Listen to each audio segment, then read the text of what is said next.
الله ليس كمثله شيء.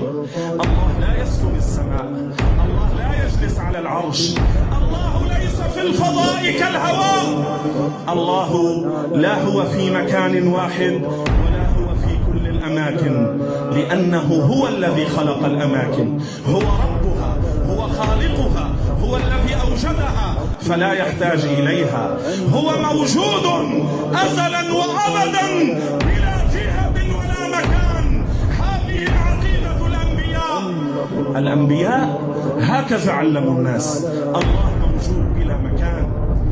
فعلموها للكبار والصغار، وارفعوا بها أصواتكم واسمعوها للكل، فهي أصل من أصول العقيدة. الله موجود، الله موجود. هذه العقيدة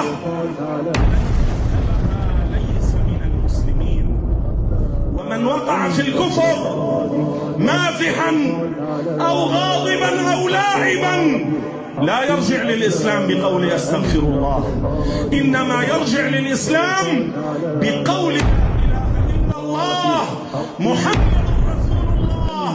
بعد ذلك إن قال أستغفر الله ينفعه.